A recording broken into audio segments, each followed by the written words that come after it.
are back. Tim's sitting in for Mark again. Yeah. This is for those who are wondering why the show is delayed this week. Unforeseen scheduling issue earlier in the week, which I'll let Mark address next week. Mark's life. It's always Mark's fault. It's always Mark's fault. Mark, we decided that years ago. A little last-minute whirlwind happened in Mark's life, and then on top of that, we all had gigs, and you had Film Week. Yes. How was Film Week? Film Week was a lot of fun. Pretty good. It was a good show. I listened. The movies this week. What are you going to do? Sausage Party. Yeah. Which again, I as I said yesterday on the show. It's vulgar and tacky and very Rogan-esque in that way, but has a little something going on underneath. Right.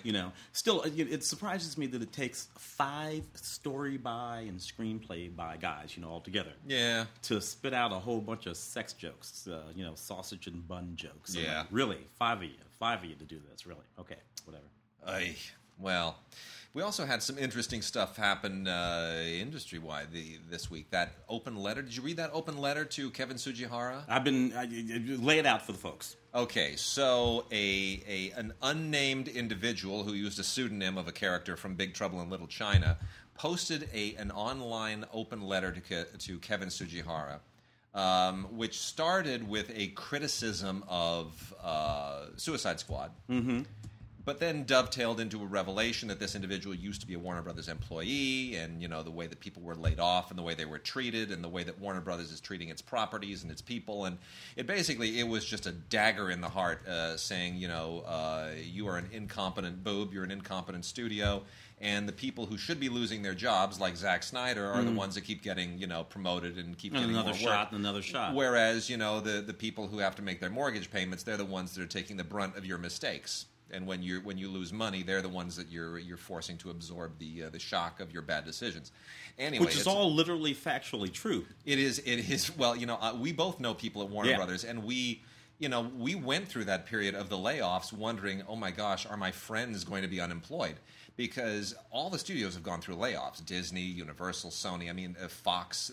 There have been layoffs at all of them because everyone tried to adapt to the downturn in the DVD market and upturn in streaming, and we know a lot of people that lost their jobs still haven't sort of landed on their feet. But Warner Brothers went through several rounds that were especially brutal, and I remember seeing those Facebook posts from people saying, "Hey, I'm still here," and you just kind of breathe a sigh of relief because these are our friends. We've known them for years. Yeah. But Warner Brothers has been particularly brutal, and I think that said things that a lot of us have been thinking, but in a really devastating insider kind of way. So it's direct and sharp, but as I said before, actually factually true. Look, when a studio does well, when they pick the hits, the studio heads, the studio brass, they all get the benefit. Yep. They're geniuses. The stories are written.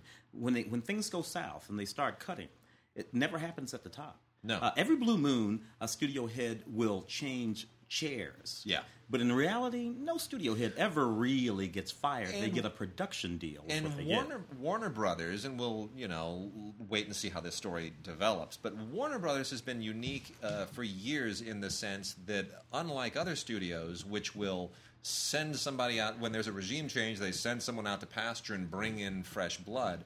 Warner Brothers has never done that. There's always been this musical chairs inside, promoting from within, preserving the culture. It's really they're the only studio that has not really gone through that upheaval of throwing somebody out and bringing in all entirely new fresh blood. And they really haven't had actual creative studio heads at Warner Brothers for a very, very long time. Creative studio heads, not guys with MBAs, not guys with law degrees, not accountants or CPAs, but guys actual with producing experience. Filmmakers. True, very true. Well, we're going to start off. I got a big old pile of anime that's built up over a few weeks. I want to go through a lot of this stuff real quickly, and Tim has very graciously sat in here kind of last minute, so I'm going to let Tim take a breather, and while I blow through some of these. There is a couple of interesting ones here from the Senta Line, which of course is released by Section 23. One of them is called Trinity 7. This is for lascivious men who just like those cute pixie, really hot pants wearing anime girls, and I know there are a lot of you. This thing is pretty blue, I got to be honest. It's about 7 women, and they're all kind of like sorceresses, and it's another fantastical. It's kind of like Bewitched times 7 with a lot of skin. Does that make sense? Yeah. Now okay. I want to see it. Trinity 7, and they're bad too. They're tough, these girls. And then we also have Punchline, the complete collection, 12 episodes on 2 discs. This is one of those wacky anime comedies that kind of it's also very, very blue. A lot of skin, a lot of underwear, but also has a lot of the weird humor that these things don't. It doesn't necessarily transfer over. But it's all kind of action-oriented and female hero stuff. It's just a little wackier and goofier, and that's called Punchline. If you don't get the humor, you're probably going to miss about half of what's going on here. I got another one from Senta, which I actually thought was pretty good. This is, again, female-oriented, but a lot less lascivious. This is Wake Up Girls Complete Collection. Actually, kind of fun. Translates over much better. This is kind of the one of those teen girl things. So, considering that I actually found it to be interesting, tells you something, because I'm not a teenage girl, Japanese or American, but I actually found it sort of entertaining. The humor translates. It's good. It's a lot of fun. So that is Wake Up Girls. Japanese schoolgirls always good for. Something. I'm being very quiet here because when I get into discussions of Japanese schoolgirls, it's very easy for me to go off the rails. It all becomes a problem, so I'm just going to sit here and let most of this play out in my head. This one is from much younger set. This is from the Anime Elements line of Nozomi. And this is called Super Gals, the complete collection. And Tim, what do you think about that? That is explosive. That's what that is. The artwork on the cover tells you everything you need to know. They're just really brightly dressed girls with big eyes and big smiles, and scarves and really cute shoes and lots of sparklies and jumping all over the place. It's very 80s. It's very 80s. It's very girly girl. It's basically about sweet little teenage girly girls who are really tough. And they can shop and they can kick butt, and they're really awesome. But they mostly shop. 52 episodes of Super Gals. Love to see that done live action someday. A little more onto the hero line, the heroic line of things. Let me get in here. Funimation always takes us into some interesting areas. Funimation has Guilty Crown, which is beautiful animation. Absolutely fantastic. This is some of the most interesting stuff I've seen in a long time. This is the same director who did Death Note and Attack on Titan, so you know that it's going to have really, really intense, very colorful, highly detailed animation. The artwork really just through the roof. This is, part of the new Fuji TV Noit animation block. For those of you that know what that is, I hope that means something, because it means absolutely nothing to me, because I don't get Japanese television. But anyway, it is. It's all kind of based around an event centered after a meteorite hits Japan and releases this virus, and then you get into this really, really fascinating, fantastical kind of romance and action after that. Anyway, Guilty Crown, gorgeous animation, really first rate. After War Gundam X. More of the Gundam. It just never goes away. This is, this takes place in a future beyond some other previous Gundams. This is episodes 20 through 39 of this series, and it's Gundam. I can't introduce you to the Gundam world if you don't know it. A complete collection of Hatenku Yugi, which is also really, really gorgeous animation. Can't say that I really quite got into the world here. This is 10 episodes on 2 discs from Senta. Universal also has a hand in this. I'm not quite sure how, but it's the fantastic soap opera story here doesn't quite work for me. Feels a little bit forced and a little confusing, but the artwork is really, really top notch. I just wish that were on Blu-ray. Unfortunately, it's not. Tokyo Ghoul is a big deal these days. Tokyo Ghoul A. This is season 2. and also really, really impressive animation. A little bit ghoulish, as you would guess from the title, but it works. And let's see, go through some of the rest of this. Here's one that we really have to mention. This is a bit of a big deal. This comes to us from Cinelicious Picks, and it is Belladonna of Sadness. Belladonna of Sadness is a legendary Japanese anime, but it's not really anime in its style. We should call it just straight up Japanese animation. It was the last film in a trilogy called the Anorama Trilogy, and the original artist of this was Osamu Tezuka and his partner Eiichi Yamamoto, who was one of the creators of Astro Boy. Yeah. And it's very adult. It's very surreal and fantastical and like very kind of 1960s, 70s style. This is from 1973, so it's got a real groovy feel to it. You can tell this is from the 70s. It's got all kinds of 60s, 70s residue all over it. And it certainly has kind of it fits in there with other animated films from the period that are very psychedelic, like Yellow Submarine, and it's got that kind of vibe to it. So if you like that stuff, definitely check it out. But it's very, very adult. It's about it's not for the faint of heart. It begins with a rape, and there's a pact with the devil, and there's a whole lot of other really, really trippy stuff in this. But this is a gorgeous Blu-ray taken from a 4K restoration from the original elements. A great essay from Dennis Bartok, who is, of course, a god of film programming and archival programming here in L.A., and a lot of other great extras on it. So definitely worth it for animation buffs. Belladonna of Sadness, but really adult, very grown-up stuff. Don't get it if you're easily shocked or offended. A few other things here. The very popular Renee, episodes 1 through 13 on 2 discs. This is Collection 1 from Senta as well. That's on Blu-ray. Some other familiar stuff. Children Who Chase Lost Voices, also part of the Senta collection. This is also really, really great animation. This has won a ton of awards, and this is a re-release. This is worth checking out as well if you haven't seen it previously. More from Funimation. Yurikuma Arashi. I'm never going to pronounce that correctly. More hot girls with guns, saving the world and styling their hair. Lots of fun stuff. It's a girl-eat-girl world. That's what the tagline says. Yona of the Dawn, Part 2, also from Funimation. More spectacular stuff. Very, very interesting world. A world of fantastical kind of dragons and fantasy and Lord of the Ringsy stuff. Pretty hard to get into if you don't know this world already, which I do not. This is episodes 13 to 24. I was having to play a little bit of catch-up, watched a couple episodes.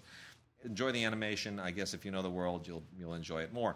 Hakuoki, Demon of the Fleeting Blossom, theatrical version, Chapter 1, Wild Dance of Kyoto. That is the complete title of this movie, which is great fantasy samurai stuff. Amazing animation. Really, really great artwork. I'm always amazed at how they do some of this stuff. It's just they do it week in and week out. They do more animation in a week on Japanese television than we do all year on computers, and this is all hand drawn. They're all hand drawn. Large facilities. Yeah. Some cool fantasy cyberpunk stuff in Cross Age, Rondo of Angel and Dragon. This is Senta. Episodes 1 through 12. This is the first collection on 2 discs, Blu-ray. Basically, cyberpunk cute girls kicking butt in a futuristic dystopia with a little bit of fantasy. Can't get better than that, really. From the Studio Ghibli line, this is a Universal release. Only Yesterday, with voices by Dev Patel and Daisy Ridley. Daisy Ridley, of course, becoming a really, really big deal, obviously because of Star Wars. Yeah. But this is from the Studio Ghibli line. This is a nice Studio Ghibli film from Isao Takahata, with Hayao Miyazaki obviously overseeing. Takahata, the number 2 guy over there at Ghibli in all these years. Really sweet, very, like most of the Ghibli stuff, it's much more realistic. This is like what you would expect to be a live-action film, right? It's not really fantasy. This is very much Japanese history and sort of dealing with life in the countryside of Japan and growing up and coming of age, and very, very touching, very, very sweet. Great bonus features on here on the making of it and how they cast the American talent, and the voiceover talent is really, really good. And then the last few here. Here's two more from Senta that I'll just make quick mention of. Gourmet Girl Graffiti, complete collection, 12 episodes and 2 discs, Senta on Blu-ray. It's more little girl stuff, and it's that Japanese humor that I don't quite get. More Gundam Build Fighters. It's, the whole Gundam thing, the suits and the shooting and the flying and the color and the, it's Gundam, whatever. If you're not into Gundam, don't start now. It's a lifetime devoted to getting into all that stuff. And then the last two, Lucky Star, complete series, weird animation. These girls look tweaked. I can't really say I enjoy this. This is a Blu-ray DVD combo set.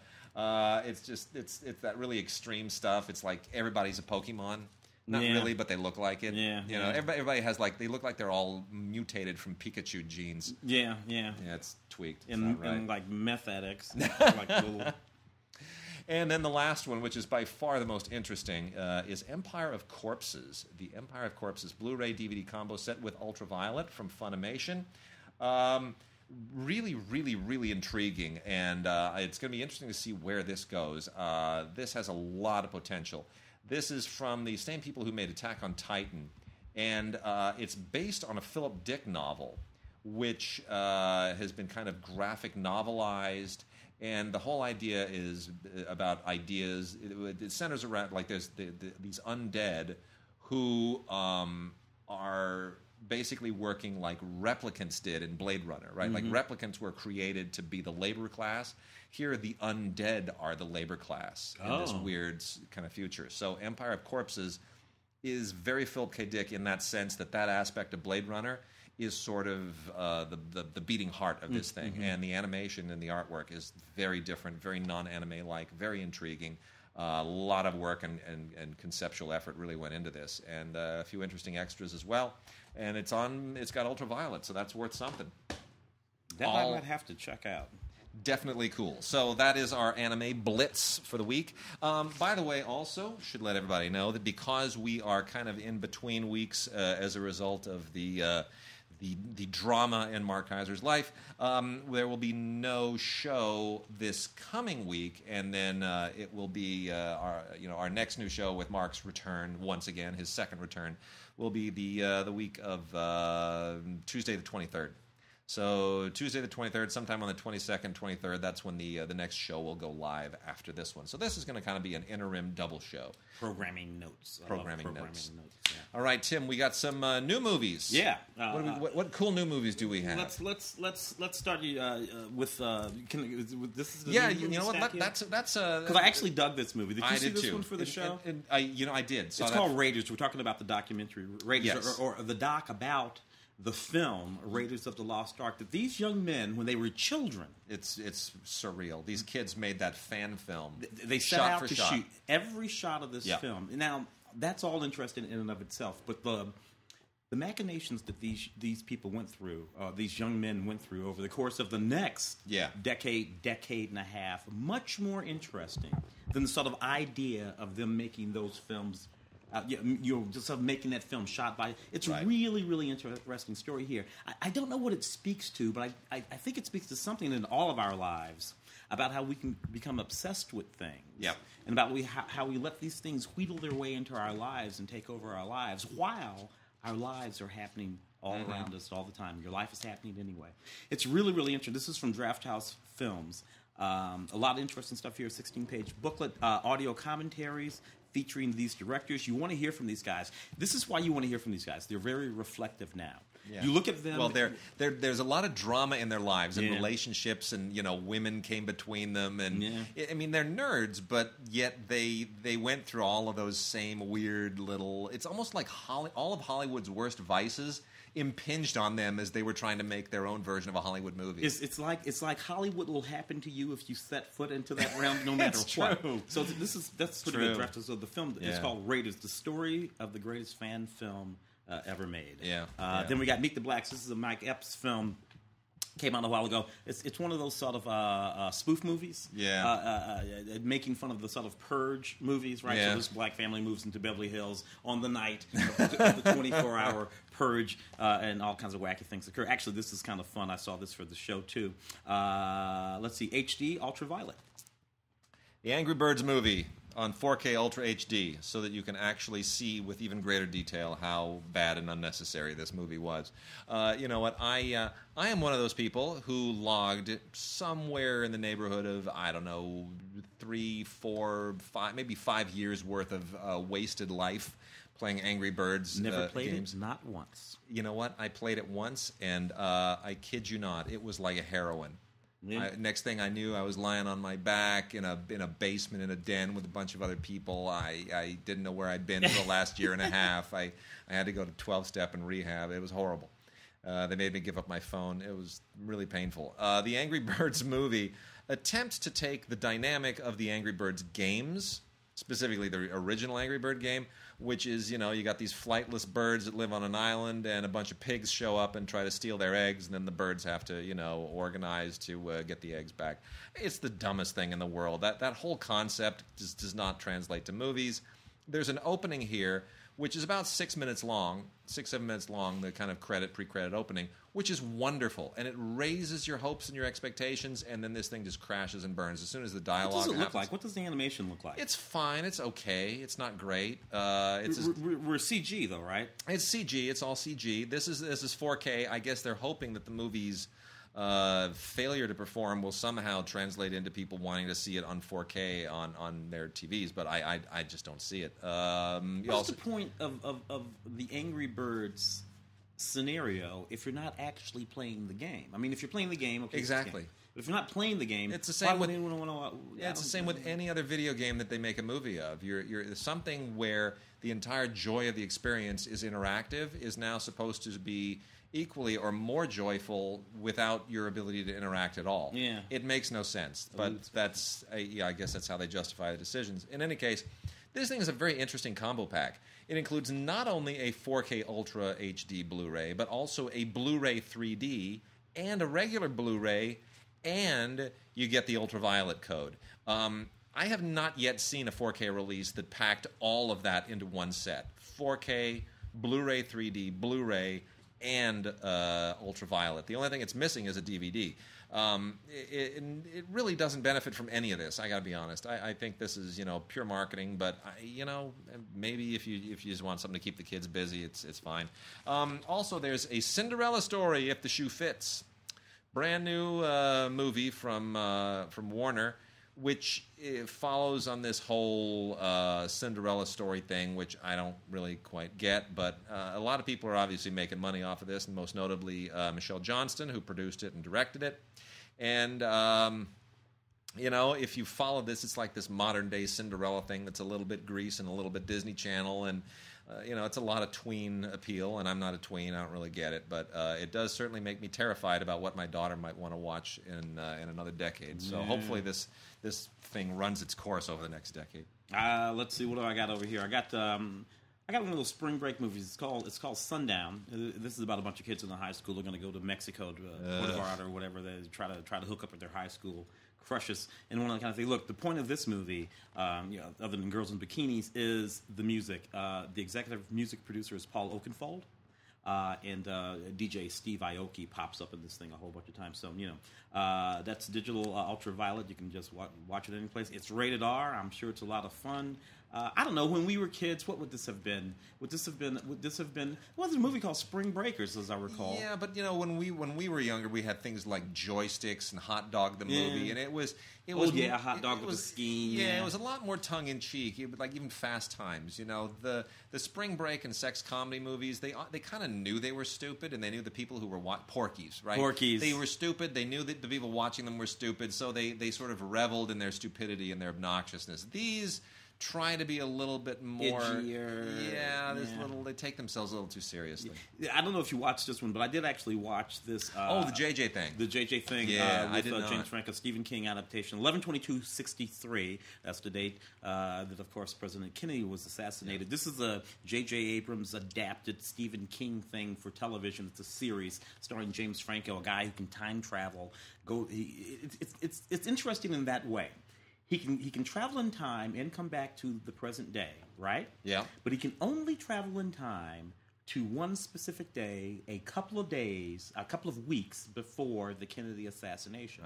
And he does it several times to try to work his way through to stopping that assassination. It ends up being a love story. Yeah. Because you know what? You can't stop the Kennedy assassination. Which is interesting. And they notice, I've never been a big Stephen King guy. Particularly the sort of monsters, big spiders in the sewer kind of Stephen King and all that kind of guy. Yeah. But this is a neat little story here because it's not really at all about trying to stop the assassination of President Kennedy. It's not about letting go. I know what you're saying. It's not about stopping Kennedy assassination. It's about stopping Bones from saving Edith Keeler as she's trying to cross the street that Kennedy will Joan die. Collins, she was so hot in that episode. Western called Trade It. I don't know, modern day Westerns. I don't know about modern day Westerns. This is Trace Atkins and Michael Pare. Remember Michael Pare? Oh, yeah. Oh, yeah. Man, Eddie and the Cruisers and the Philadelphia Experiment. Man. I just think about him all the time. Some friends of mine went to law school with his wife.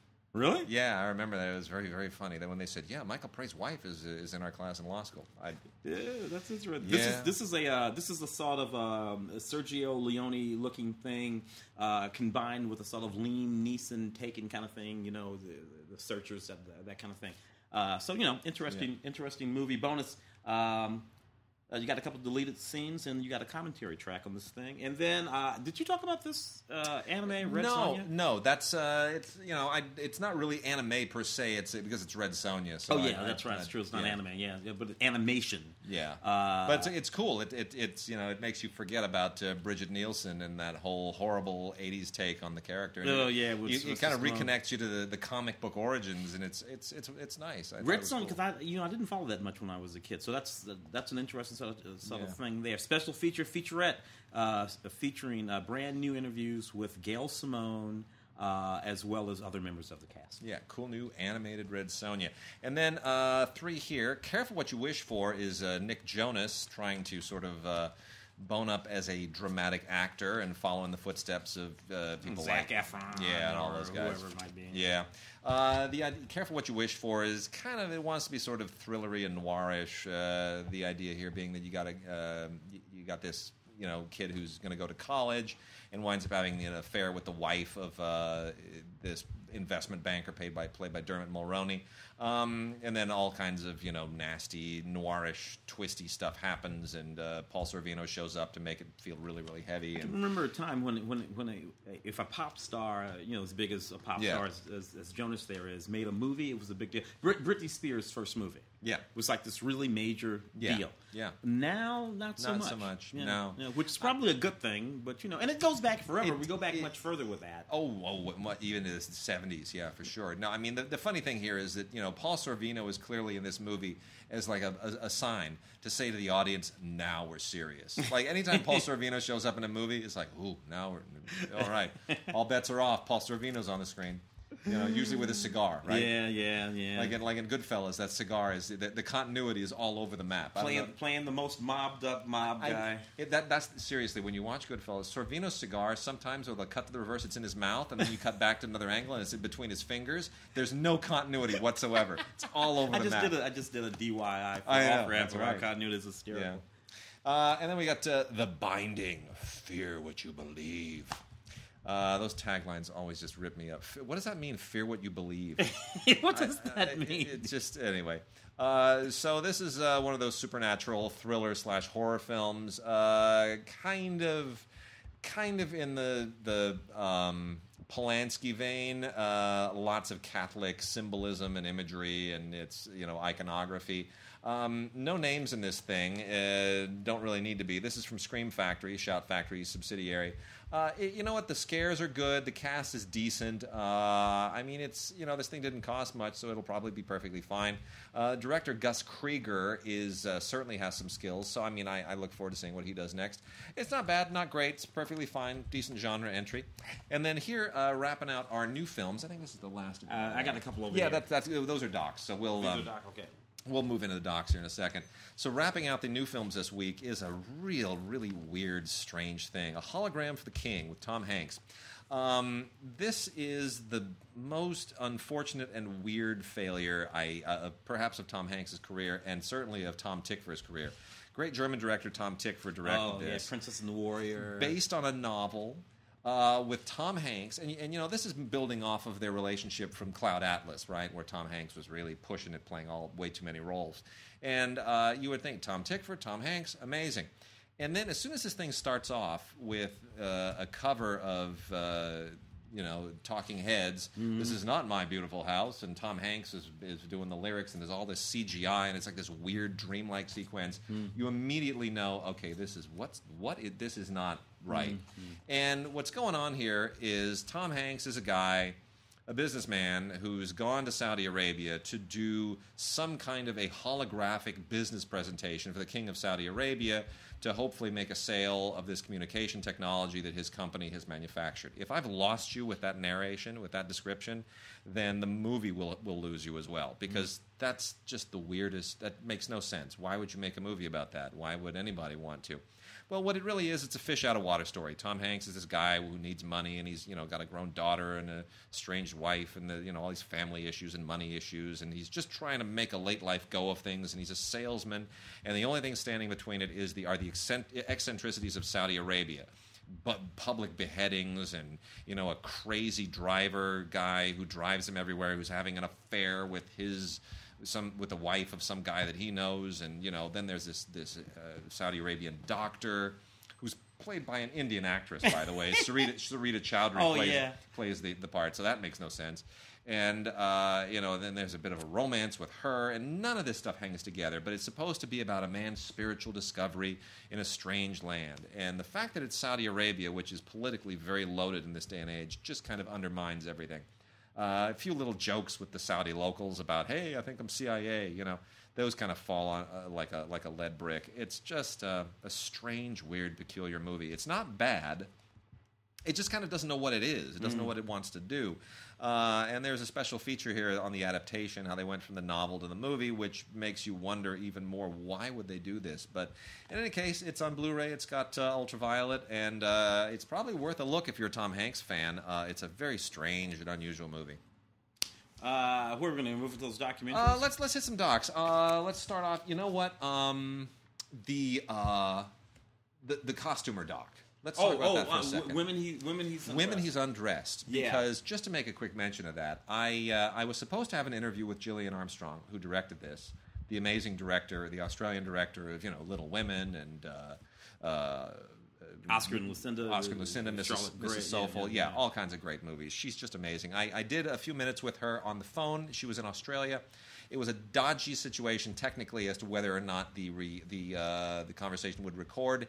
It did not, unfortunately. But I will tell you, she is an amazing lady. She's a wonderful lady. She's 65 now and as youthful as she's ever been.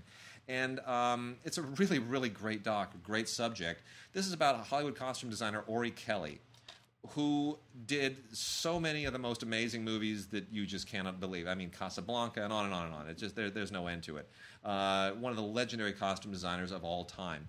And all of that is in here. He, won numerous Oscars, costumed all the best. But it's also interesting that it talks about being a gay man at a time in Hollywood when certainly everybody knew, but then nobody wanted anybody else to know publicly. And how that dovetails with his career and his relationships. Very interesting stuff with, Cary Grant, his relationship with Cary Grant. A lot of interesting stuff here. It's just a great snapshot of a man of Hollywood at a particular point in time. And Gillian Armstrong was really just what she was telling me was just what a great discovery it was for her, because it's an interesting diversion for her. It really is. Not that she hasn't made other documentaries, but but she knew nothing about him as well. It was a journey of discovery for her as well. So I wish I had that interview. Unfortunately, I don't. But it was a wonderful filmmaker, a wonderful film, and definitely worth exploring. This is an interesting doc. Homeless. This is a single documentary made by a guy named Greg Dunsweiler. Greg Dunsweiler. He's the primary person in it. He's a person who is about to himself become homeless. Because of the circumstances that he's in. So what he sets about doing is recording the circumstances that will likely bring him to homelessness. And what we see in watching this is exactly what it says in the tagline of this film. It can happen to anyone. If you think that you simply are not a person, that this can, you look, you walk down the street, you see these people, make no mistake, this can happen to you, and that's what he tracks in this very, very sort of interesting film.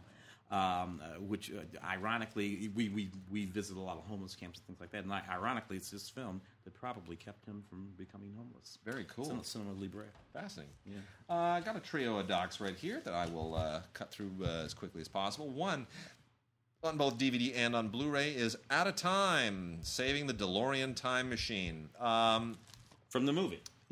Obviously, that should tell you Out of Time, DeLorean. This is from Virgil Films. You should know that that is all about Back to the Future. But here's the thing. The DeLorean from the film, like they often do with great things in great movies, nobody paid attention to it. It was like, why bother? It's a thing. It's done. It's a prop, you know. And this is all about how Bob Gale, who co-wrote and produced Back to the Future, got together with Universal Studios, and basically what they did to, you know, resurrect the life of that DeLorean from the movie, so that it would not, you know, end up on the junk heap of history, literally and figuratively. Just wasn't being cared for. So it's actually really cool. There's an audio commentary here, deleted scenes, stuff from the world premiere, stuff, a little featurette from the Peterson Audio Museum, which over here on Wilshire, which they just restored and did a great thing. Anyway, it's basically a car restoration movie. And it's, you know, I recommend it on Blu-ray because you really get to appreciate the detail of what goes into restoring a car. It is amazing. It is beautiful, and it's, you know, I remember when DeLoreans were new and they were all over the road. That stainless steel, they still have a very modern look to them. Yes, they do. DeLoreans were a mess, by the way. They had a fuel injection system that was perfectly ludicrous. And a CEO who you know, well, we won't get well, you know, you do what you got to do. Yeah. And then we also have Spring and Arnaud, Art, Love, Mortality. This is a really, really cool documentary about a fascinating love story between two artists, Arnaud Maggs, who's 85, and Spring Hurlbut, who's 60. Maggs is a photographer. Hurlbut is also an artist, and it's essentially about how their love story manifests itself through their joint arts, their joint artistic efforts, and there's almost no other way to describe it. It's a really, really, really fascinating film. It's a fascinating look at art and how two people express themselves both to the world and to each other. And it's just unique in just a fascinating and compelling way. Its First Run Features released this, and just an absolutely beautiful and engaging documentary on so many levels. And then lastly, also from First Run Features, a fantastic doc here, The Professor, Tai Chi's Journey West. Director of this should be doing a lot of other really great stuff. Barry Strugatz, really, really good work.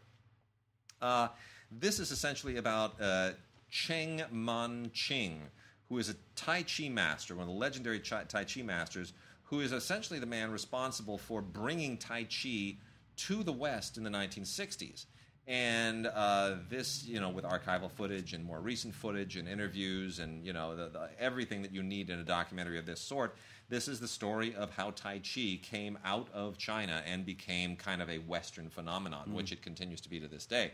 It's still not quite what it is, obviously, in Asia. It's only 72 minutes long, so this thing just blows through this history at a brisk pace, but it's really fascinating. And you know, we see people doing Tai Chi every once in a while here, but I remember when we were in Hong Kong in '97, which was right after it's when I did my three bucket list items. We went to the 50th anniversary Cannes Film Festival, where my wife had worked on the Wim Wenders film, and then we went to Hong Kong before the handover, and then came home and flew all the way around the globe. So I got 3 bucket lists out of the way. But when you're in Hong Kong and you wake up in the morning and you walk out into the park, it's like old people just doing Tai Chi every day, every morning. I mean, it's part of the culture. You know, it's just such a natural and accepted thing. It's like people jogging here. Yeah. And so it's really interesting to see how that, you know, emerges from one culture and is absorbed into another. Really great movie. I got the last couple of docs here. Humpback Whales, which is narrated by Ewan McGregor. This is a Greg McGilvery film. I used to cover all of those films back in the day. They do all those large format IMAX films about nature, under the ocean, above the polar ice cap, that kind of stuff. This one is about humpback whales. It has some absolutely stunning photography in it. 4K IMAX. There's a making of featurette that comes with that. Then we have comics beyond the comic book pages. This is a neat little doc about the comic book industry as told by the creators of the comics. Nice. So, obviously you got your Stan Lee and all of those kind of guys in there. But, anybody who ever played a comic book hero back in the old days or designed or wrote, all of these people talking about what they do and why they did it and the way it works and that kind of stuff. Kino Lorber puts this out. And then this is not a documentary, but this is one of the animations way, the Big Friendly Giant.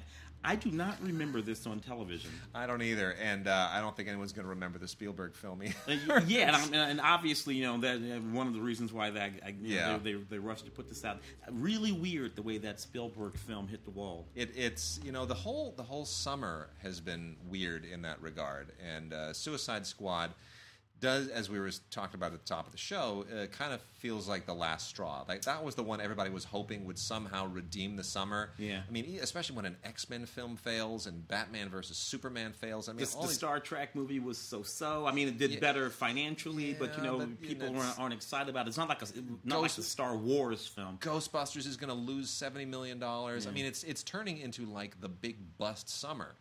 I don't see Sausage Party doing that well this weekend. Yeah. I do. I mean, it'll probably win the box office.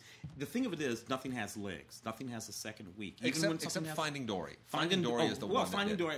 How far are we going to go? We're going to go back to Zootopia. I mean, we can say those two animated films have, but if you're talking about legit summer, this has been a tough one. Yeah. It has. And then before we get into classic films here, we are covering stuff from WWE again. We kind of disconnected from them for a little bit, but we're back on track. And for wrestling fans, there's some stuff that's been released recently. I'll make quick mention of Eric Bischoff, sports entertainment's most controversial figure. If you're into wrestling, you know who Eric Bischoff is, and he is indeed very, very controversial. But you know what? He just he gets under everybody's skin. He gets under the skin of people at home and people in wrestling. He's a gadfly guy, and this is on Blu-ray. It's all about Eric Bischoff. That's obviously a bone to people who actually know who he is. The Scott Hall story, another big deal in wrestling. This is, I mean, lots of steroids there, I guess. That'll get you far. That's on Blu-ray.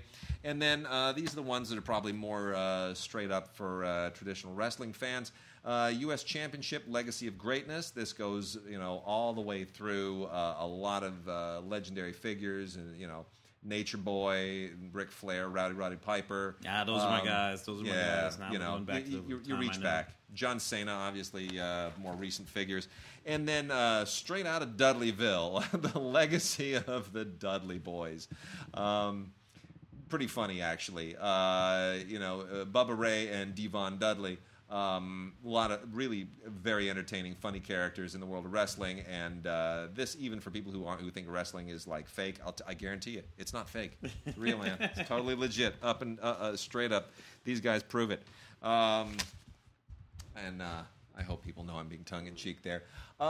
Tim, let's rock the classic film stuff here. That wonderful pioneers of African American cinema. Fortuitous that you are here because you are so more schooled on this than anybody else. What's wacky about this is I'm sitting here, the black dude. You're sitting there, the white dude. I begged Kino. I know. For this set so I could talk about it. Who did they sent it to you? Send it to I'm me. Sorry, it's because I'm black. That's why they did it. Martin Scorsese says this was crowdfunded. This was a crowdfunding, which you told me about, and I did not know about. They raised close to $60,000 to do this. It involves Southern Methodist University. So this is a wonderful documentary set that actually comes with a wonderful little booklet as well, featuring most of the most important cinema coming out of the black community from the beginning of cinema, 1895, straight through Oscar Micheaux and Spencer Williams and all of these guys. And these are all figures that most people don't know about. I mean, this is kind of a hidden history. Well, one of the things that I always like to talk about when it comes to, obviously in the last few years we've had this issue in Hollywood, Oscars so white, right. Diversity in terms of gender and race in Hollywood television and movies. This has been a very important subject. It has actually caused the Academy to make changes in what it does. Most of which I think are positive changes. I think some of them were sort of knee-jerk overreactions in the moment, where they like just they didn't want the bad PR, so they kind of did something hasty, and they've corrected most of the overreaction. I think they're doing is good. And of course, anything that the Academy does will only address half of the problem, because the other half of the problem exists in the studio suites. Now, which brings me around to my point about this. These are films fundamentally made by black folks from, like I said, the 1890s or early 1900s through the middle 50s, early 60s, but in studios that were owned and run by black folks, which nobody knows about. It's amazing. There's a long history of black folks making films for themselves and about the black community that they actually own. Oscar Micheaux and Spencer Williams, so many others. The Blood of Jesus in this set. There's several films in this set, more than we can actually go through, dating all the way back to about 1915 or so. 2 nights of vaudeville, starring everyone from Herb Jeffries to Paul Robeson to Spencer Williams, of course, and films made by filmmakers, like I said, who you've probably never heard of but ought to know, including filmmakers who did pioneering things in the technical art of cinema as well, which is a very important thing to talk about. So crowdfunding, I see this as a really a sort of a landmark little situation. It is, and I hope that this succeeds in a way that it enables more stuff like this, because there are all kinds of great little nooks and crannies to American film history that get lost. Poverty Row. Oh yeah. The history of the Poverty Row movies is like. I mean, that's the. I wonder how many of those even are being preserved. You could find the same thing in women's cinema. Most people, Alice Guy Blaché. Yeah. We have never heard of her. This is a woman who had a studio, her own studio, in New Jersey. 2 years before D.W. Griffith. Yep. Actually, so we can go into a whole lot of this stuff. Chicago, a lot of the filmmakers who were making films and owned studios that are reflected in this set, pioneers of African American cinema is the name of the set, folks, worked out of Chicago in the early 1900s. If you go to State Street in Chicago, you can still find some of the buildings where they actually made these films, including Birth of a Race, which is a very interesting sort of film that didn't come off. It was supposed to be a response to Birth of a Nation. It's spoken to a little bit in the set. Our colleague Ray Green did the sort of discussion of that entire fiasco and what happened there. So interesting stuff. Pioneers of African American Cinema from Kino Lorber. Excellent 5-disc collection. My father actually acted in one silent film. Really? Yep, he did, and I have, and it's funny because I talked to Kevin Brownlow years ago. Brownlow's one of the godfathers of silent film archivism, and I mentioned it to him, and I sent him all. I have a review of it, a clipping from 1918, 1919, and he said I'll see what I can do, and he said I can't find anything on this, but doesn't mean it won't turn up at some point. Yeah, so that's the thing about that stuff. You never know. It was an independently produced thing. How old would he have been? Oh, let's see. He would have been... That's the middle of the silent era. Yeah, he would have been, let's see, about 26, 27. About 26, that age. 27. Oh, man, we got to find that. I know. One day. It's in somebody's basement, I'm sure. Anyway, got a bunch here from Olive. Olive has released a really kind of an incredible onslaught of films over the last few weeks. So let me go through this as fast as I can, just to let you know that all on Blu-ray, all of them... Most of them really, really worth paying attention to. From 1934, Neath the Arizona Skies. That is Neath, not beneath, but Neath with an apostrophe. A southern colloquialism. A southern colloquialism. One of John Wayne's earliest films. 1934, this is before he even made Stagecoach. This is early John Wayne, early Western with Yakima Canutt in it as well. And it is, it's just an early, low-budget Western, but you see a lot of talent really, really coming of age here. It's a fun film. The Outsider, really interesting film from 1980. Really fascinating to me that Olive grabbed this, because this is not a terribly well-known film. Based on a novel called The Heritage of Michael Flaherty.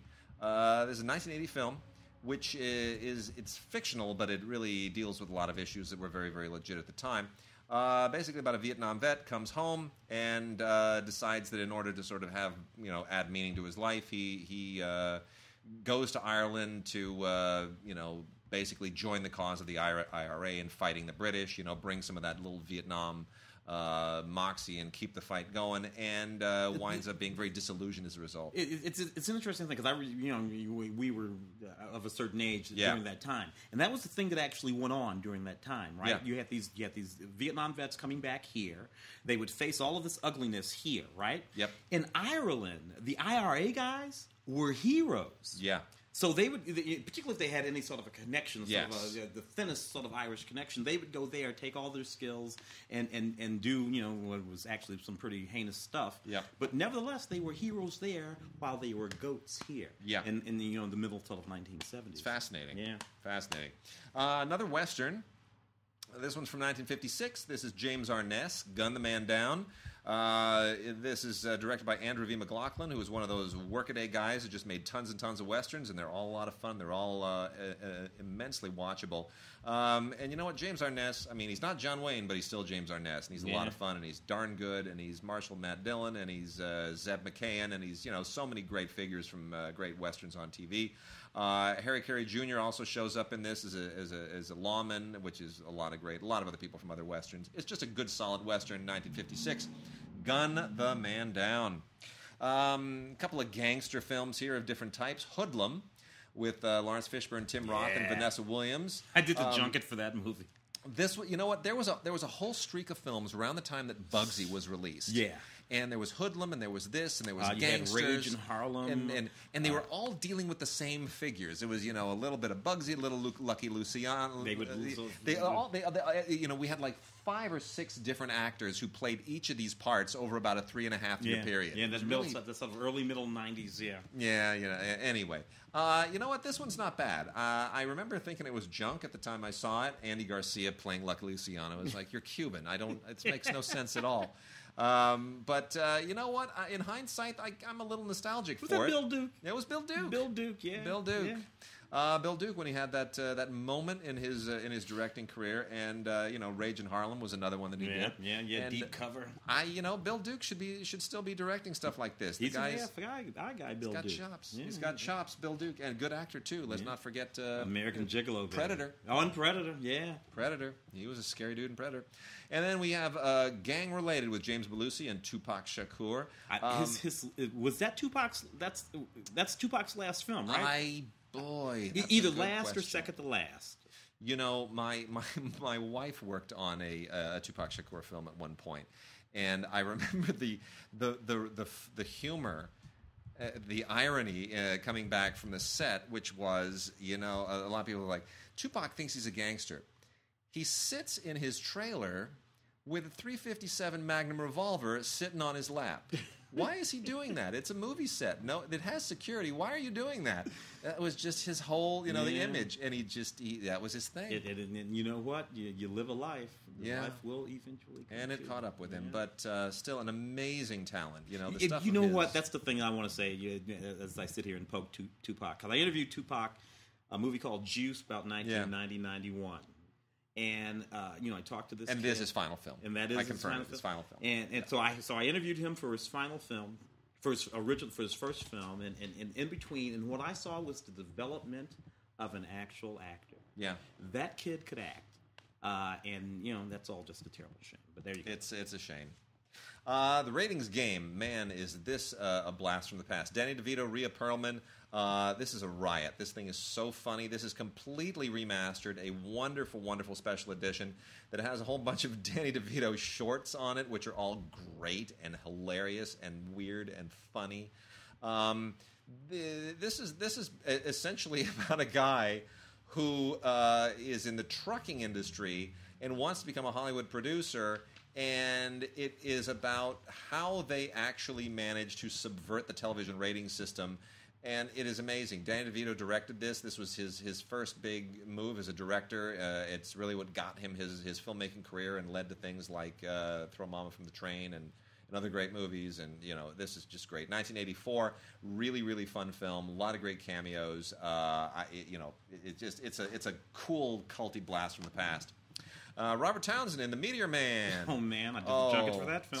Speaking of superhero movies, this is when Townsend was still trying to sort of keep a career going that had been launched with Hollywood Shuffle was his. I always confuse him with Keenan Ivory Wayans as the original. Yeah, well, Townsend was never a great director, but always a very interesting writer. I feel like he should have gotten somebody else to direct some of his scripts so that he could not sort of worry about being in them and behind the camera. You think about a film like The Five Heartbeats, which was his big film. Which is a really decent film. Really decent film. Yeah. More of a sort of TV-level quality there. But again, take that material and put it in the hands of, I don't know, in the 1990, whoever would have been the guy in 1990. And Robert's in that film, too. So he's an actor, and you got yourself an Academy Award nominated film there. Right? I agree. I don't know. But this is still a fun film. I mean, there's a lot of heart to his movies, and I don't think he's been given enough credit for what Robert was trying to do back in the day was to give the black community images and ideas that no one else was giving them. Exactly. So that's the way to go, Robert. Another one from the past that they have resurrected over at Olive. Tell Me That You Love Me, Junie Moon. This is a really, really obscure 1969 Otto Preminger movie starring Liza Minnelli and Ken Howard that just has really fallen off the radar. So I have to salute Olive for resurrecting this thing.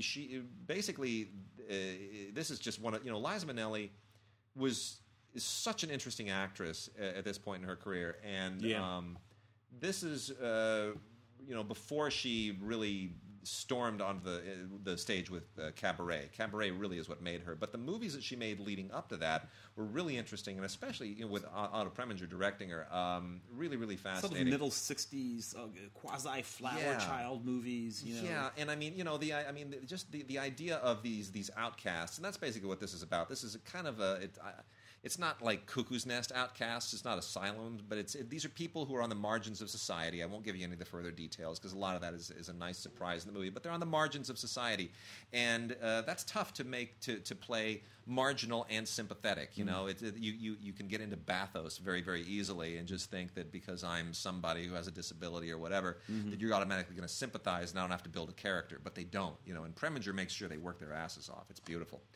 Charles Bronson in Messenger of Death. Pretty standard Bronson film from the 80s. Getting toward the middle, back end of that run. The only reason to watch this is J. Lee Thompson directing it, who really kind of brings it. Then we've also got John Mills and Luciano Paluzzi in A Black Veil for Lisa, which is a pretty great kind of Euro-noir. From 1968, a little bit of French New Wave, a little bit of Hollywood noir on the tail end. It's a good film. This is I'm going to actually save that for the end. This is a movie that I just absolutely have no love for, but I know some people do. Saved with Mandy Moore. Interesting because it's got Macaulay Culkin and Patrick Fugit in it. This is essentially kind of based in fact about kids that go to these like those camps, those religious Reformation camps. It's a little bit hokey. It's a little bit exploitative. Wild in the Streets, great classic from 1968, totally of the era. Am I nuts, or is Richard Pryor in that movie? Richard Pryor is in this movie. That's like his first or second movie. Yeah, it's like he plays like the drummer. That's a psychedelic movie. That movie, freaky movie, runs on the over-the-air broadcast network called, I think it's called The Works. Oh, really? Or something like that. I watch that movie all the time. Great snapshot of the era. Really, really interesting movie. It's Christopher Jones and Shelley Winters who essentially star in this. But yes, Richard Pryor, counterculture film. Harold Holbrook, Larry Bishop, Hal Holbrook, Ed Begley even. Somehow Larry Bishop is already 40 in that movie. Isn't that funny? No matter what happens, he's already. But this was a great Sam Arkoff, James Nicholson, American International production. And it wound up in the Orion Library, which put it over with MGM, and that's how Olive was able to put this one out. And boy, did they have a gem there. The Pride and the Passion, really, really cool film. Cary Grant, Frank Sinatra, Sophia Loren, worth seeing just because the three of them are in it. That alone carries this film. This is from 1957. It's a bit of an unusual story to stick those three in because it's Napoleonic era. And those are three people that sort of don't really belong in the Napoleonic era. I don't really think of Cary Grant and Frank Sinatra as Napoleonic. Yeah. Sophia Loren, I'll buy her in any era. Yeah, she has the nose anyway. But yeah, exactly. But it's worth seeing. It's a weird, kind of strange Stanley Kramer artifact from the past. That's worth it. And then lastly, here's the other Olive stuff that's worth talking about this week. American Ninja. Oh, yeah, baby. American Ninja 2. Golem Globus, baby. American Ninja 3. And American Ninja 4. American Ninja, that first one is 1985, 30 years ago, plus 30 plus, in case you're thinking about it. Absolutely. And Michael Dudikoff. What's interesting here is that Michael Dudikoff made all of these, and Steve James, after the third one, said, I am so done, I'm out. And David Bradley steps in and picks up the slack in American Ninja 4. Steve James, I give him credit. He knew when to quit. Yeah. Quit altogether, too, didn't he? But these movies have a weird... Sam Furstenberg directed I'm not going to pretend like I was not a ridiculous fan of those movies 30 years ago. I watched them, but they were bad then. But there was a whole run of those there was a whole run of those things. Yeah, they're terrible, but they're fun and nostalgic. Yeah, so, what are you going to do? I got a couple over here. This is the Twilight Time stack. Twilight Time, the Zelik being the first one in the stack. I love Zelik. How did Twilight Time end up with Zelik? Okay, so this is the deal.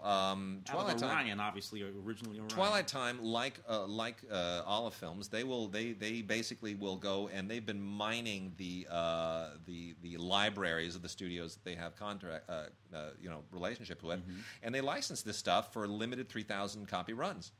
And you go to TwilightTimeMovies.com, and that's where you can order them. And they've just been releasing all the Woody Allen stuff on Blu-ray because they frankly are doing limited runs. And my guess is that they just do a better. People now expect the Woody Allen stuff from Twilight Time, so they associate the brand with Woody Allen, and they're able to find these movies more effectively.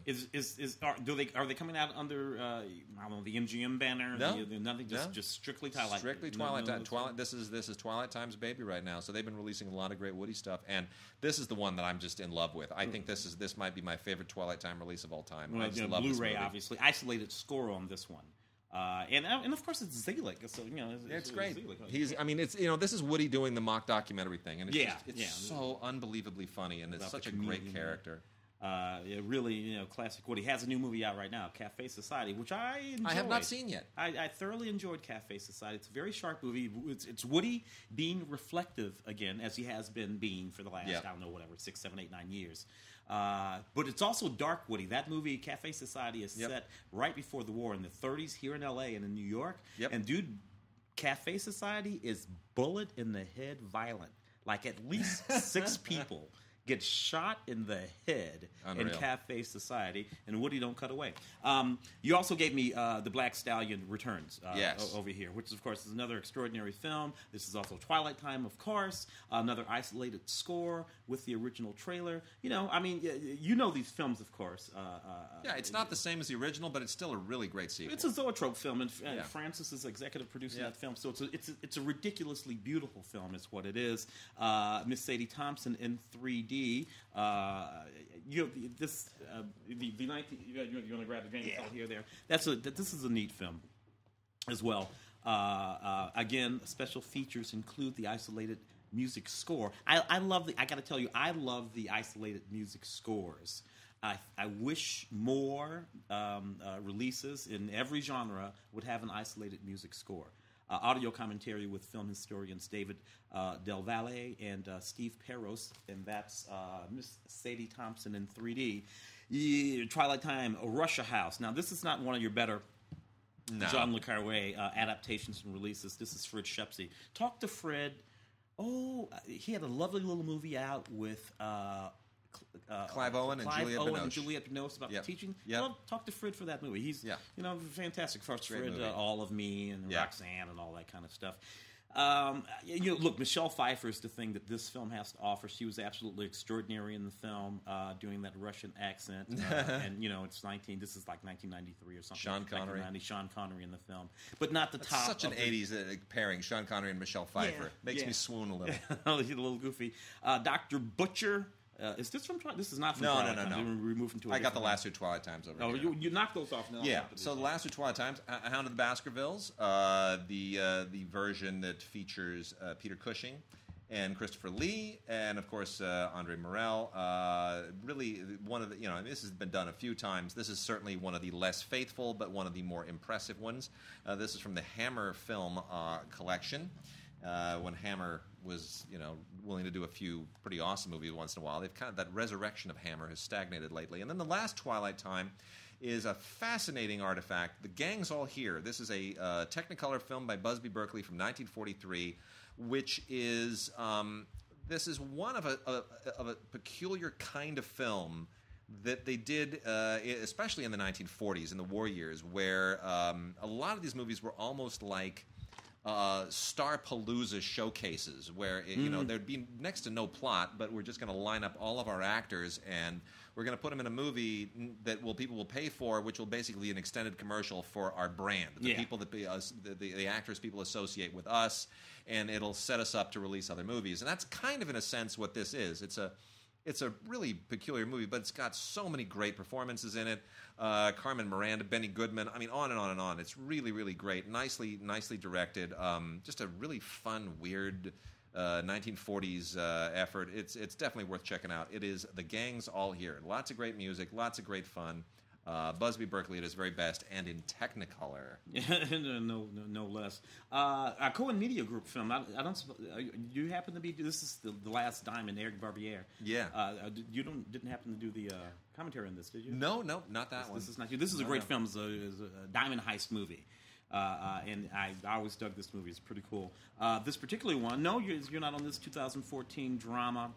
And it has all kinds of neat stuff on it, including an interview with Barbier and the stars, including Yvonne Attal.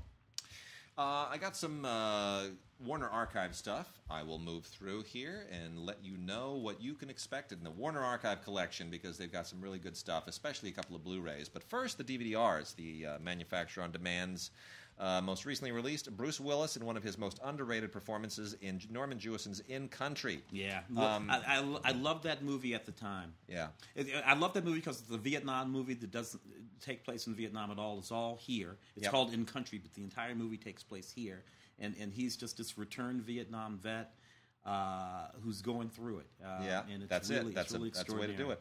And not such a bad James Horner score. And I will also say co-written by Frank Pearson, who recently passed away, former president of the Writers Guild and a longtime neighbor of mine. Oh, really? Used to see him drive by all the time. And saw him once at like a homeowners association meeting, and that was the first time I realized he was a neighbor. Went to this.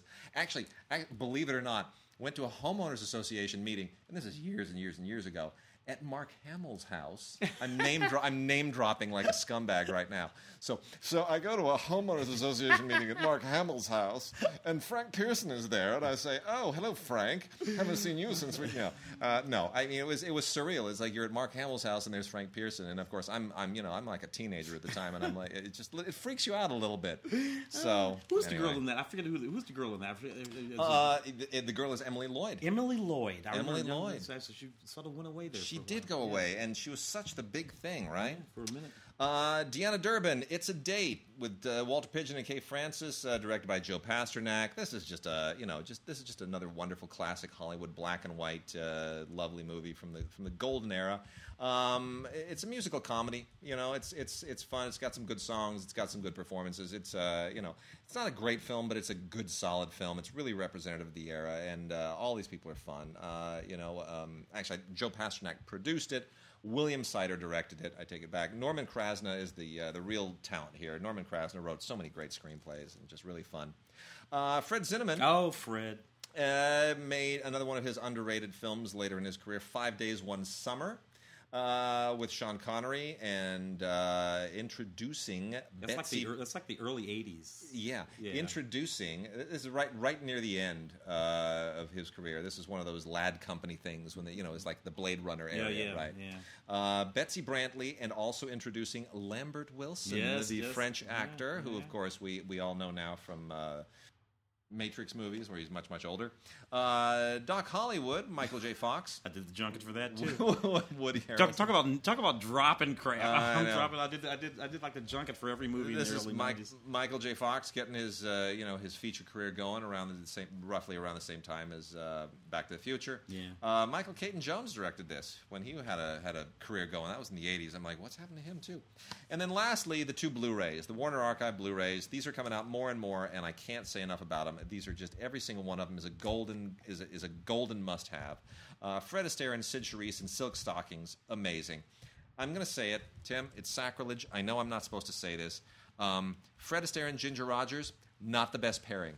Really? I'm going to say it right now. What's the problem? Fred Astaire was better with, first of all, with Sid Charisse. This is just amazing. This is phenomenal stuff. Sid Charisse is a better dancer than Ginger Rogers. Not a better actress, but a better dancer, by far. I just think Fred wants to lead, and Ginger let him lead. Sid is like, get out of my way, I can dance. and also, come on. And then also, you realize that Fred Astaire, before any of these other partners, Leslie Caron, who apparently was a little bit too good for him and upstaged him, so he didn't want her as a partner anymore, which I think is silly. He was too old for all those women. Yeah. And To Have and Have Not, Humphrey Bogart and Lauren Bacall, speaking of great movie pairings, in the adaptation of the Ernest Hemingway, directed by Howard Hawks. Really just fabulous film. This is as good as it gets. It really is. Just a classic Warner Brothers film in every respect. Hawks, Hemingway, Bogart, Bacall. I don't know how much more. Blu-ray, and some great special features here. A vintage Merry Melodies short called "Bacall to Arms" from 1946, which obviously factors into this. So that's a great extra. It puts you right back in the era, and then. Also, the Lux Radio broadcast of A Love Story, the story of To Have and Have Not, with Bogart and Bacall. So this is great. It's a little bit, in the Casablanca vein, but it has its own character and its own, guts, and it's just wonderful. And William Faulkner co-wrote the screenplay. So Faulkner doing a screenplay based on Hemingway, and it's great. It's a great movie. The dialogue is actually extraordinary. Gorgeous Blu-ray. I just got one over here, Dr. Butcher, M.D. This is one of those sort of late 70s, early 80s gore movies, the zombie Holocaust movies. It's actually pretty neat. This is over 2.5 hours worth of totally uncut Dr. Butcher, M.D. This was never my kind of stuff. It comes from Severin Films, but hey, look, if you like the sort of contemporary zombie movies of the current day, you might as well go back to the beginning. Here's what I will say about that: if you have a movie called Dr. Butcher, you are basically saying to your audience, I'm not going to try and fool you. Yeah. This title is what this movie is. It's about Dr. Butcher. If that title appeals to you, you will like this movie. If you're grossed out and you feel like you need to go and take a pill, then don't see this movie. Don't do it. A few other great extras here, and then we're going to get into some Criterion. But we got a couple of great collector's editions that are recently out from the new Shout Select line. Actually, the Invasion of the Body Snatchers is... Which one? This is the more recent one. This is the Donald Sutherland, Philip Kaufman directed one from, 1979? Is that the one with Jeff Goldblum? 78. Yes, young Jeff Goldblum. Some of the and best Leonard Nimoy. Leonard Nimoy. That's just a fantastic movie. I think this is in every way the equal to the original. Maybe even it's better. This is Phil Kaufman before he made the jump to the right stuff. This is really, really a terrific film. 1978. Has a great, almost Brian De Palma feel to it, and this is a terrific collector's edition from Shout Factory, and then the one that this is just gold to me. This is absolutely gold. From the Shout Select line, The Adventures of Buckaroo Banzai Across the Eighth Dimension. Yes, in a fantastic special edition. Jeff Goldblum in this one as well. Directed by W.D. Richter, who has not gone on to have the career he should have. No, well, W.D. only directed one other movie, I think, not long after that. What happened? I don't know. This is like the cult film of cult films. He did some writing, though, in the ensuing years, but he only directed one other film. Well, anyway, this film, look, if you haven't seen it, you have to see it. There's really no way to describe this film other than John Lithgow overacts and gets away with it in the worst possible way. And, Peter Weller, before RoboCop, man, he plays basically how do you put this? It's a rock band / superhero squad. Yeah. Like, in the middle of an alien invasion. It's everything. It's this weird genre mashup. These great sort of dialogue. I mean, character names, Big Boutte, and stop. My two favorite things in this, I think it was, there's the scene where they're going through the room and there's like I'm not going to give it away, but there's like a thing and he goes, what is that? And he goes, shh, I don't know. Right, it's just this weird, eccentric moment. And my favorite thing in the whole movie is the Peter Weller saying, "Remember, no matter where you are, there you are." That's the best. Vincent Schiavelli in there too. Oh yeah. Crimes of Passion, Ken Russell film. Ken Russell, man. Mark has some fantastic Ken Russell stories. Oh yeah. Because Ken Russell, is he dead yet? Oh yeah, he died not long ago, right? Because there's only I remember he was at a thing. We were supposed to interview him for Stupid for Movies. Exactly. Yeah, exactly. Corey, who does the intros for us now. Corey, this was supposed to be at the Lowe's Hotel during AFM, and I was supposed to be doing the interview. And I got there, and Corey was already there with the crew, the whole Stupid for Movies crew. And Corey looks at me with this angry face, and he says, "He won't talk to us. He won't come down." I said, "What?" He's like they buzzed up, and it's like click.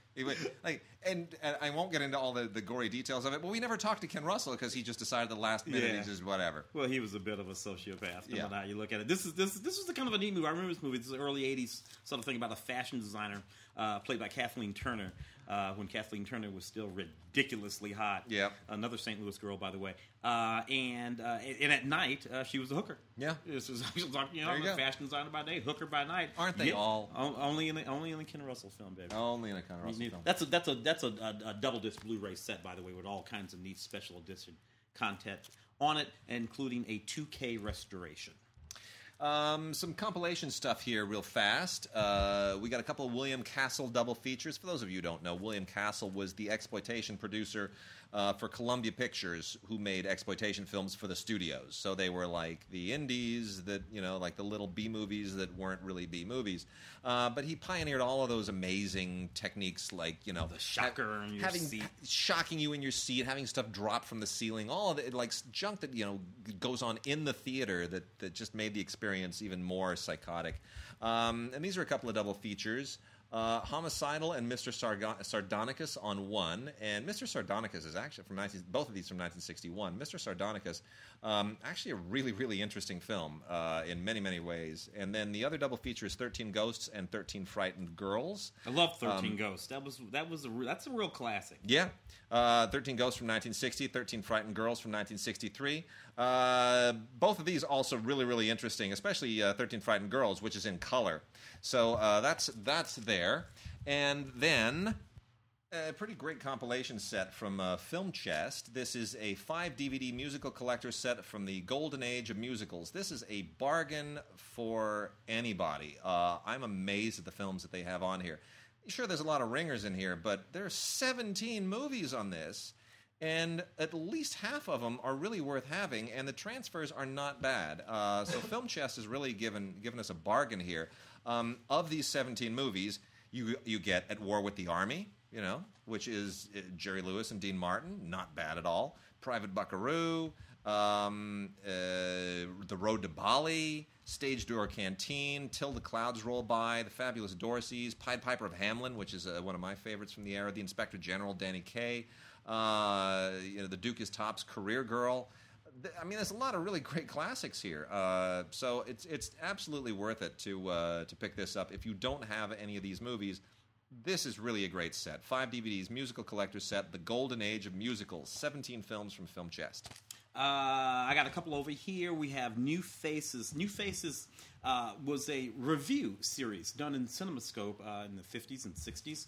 Of Broadway plays and other things that was really sort of fantastic. The intention, of course, was a way to sort of promote these things and get people around the rest of the country who might not have necessarily had an everyday chance to go see theater on Broadway to know about these plays. So if they did come to New York, they would see them. They're fantastic. The neat thing about this is that some of the writers include Mel Brooks and John Cleveland. Some of the performers include Eartha Kitt. I mean, they're really, really, really neat things. So like whatever was sort of happening in the world of Broadway at the time is what these things would be about. This particular one is from 1954 and includes, in fact, Eartha Kitt and Ronnie Graham and Robert Clary and Alice Ghostley doing numbers from a number of fantastic shows, reviews and skits and comedy from the period on Broadway. So that's kind of neat. New Faces of 1954, done in CinemaScope as well. The Night Visitor. I also have here. This is the let me see, which one is this? This would be the Max von Sydow one. So it's from about early 70s, sometime in the early 70s. It's when this one would have been. Crime thriller. This is a very, very intense and spellbinding sort of thriller. Max von Sydow, as a young guy, was a captivating guy. He's a captivating guy now. But as a young guy, he was very captivating on the screen. So you're going to want to check out this Blu-ray. It has a commentary track on it from author and filmmaker Bruce G. Hallenbeck. Nice. All right, Criterion. 5 new Criterion titles. They're all absolutely amazing. Ingrid Bergman, in her own words, this is really just terrific. I thoroughly enjoyed that. We talked about that on Film Week. It is.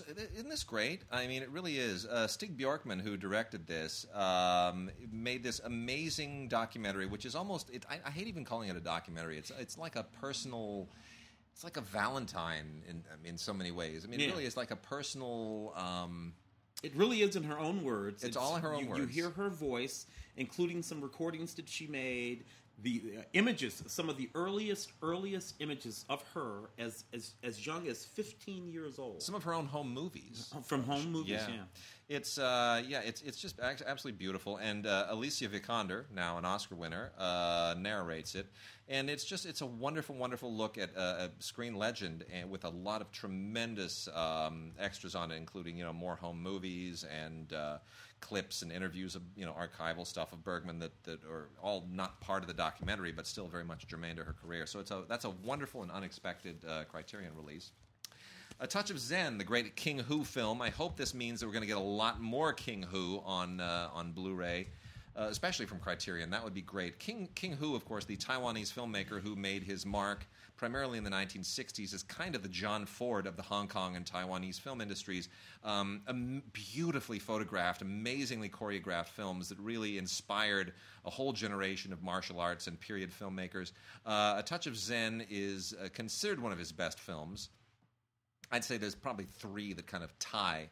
But A Touch of Zen definitely is certainly always one that winds up at people's the top of their lists, and it's one of those journey stories about this young woman who puts on a disguise to I won't give anything away, but she's looking for a sanctuary and winds up in finding sanctuary in a certain location, and then there's some conflict that ensues, and it's a little bit like it is very much a Western. The monks. The thing about that movie, because that movie is actually from the early 70s. Yes, and which of course was 1971. Okay, there you go. So it was sort of a transitional period there. Yes. You know what I always thought of? The movie that I always... He's already competing with Shaw Brothers movies. Oh, sure, at this point. yeah. But you remember the Billy Jack films? Yes. I always think about that movie, these movies, in the context of those Billy Jack, particularly that original Billy Jack film. Yeah. And I always think about it as like Clint Eastwood movies, in many respects. But it is both of those. I know what you're talking about. Yeah, it has a good, the bad, and the ugly quality to it, and I think it's a good analogy. But it's a lot of great surprises in that movie. Touch of Zen, classic King Hu. Night and Fog. Is out on Blu-ray at long last. The Alain Resnais classic from 1959, which is like all Alain Resnais films, it's a little bit impenetrable, mysterious and ambiguous. But it's just hypnotic, and it's as a film looking back on the horrors of the Nazi period and French occupation.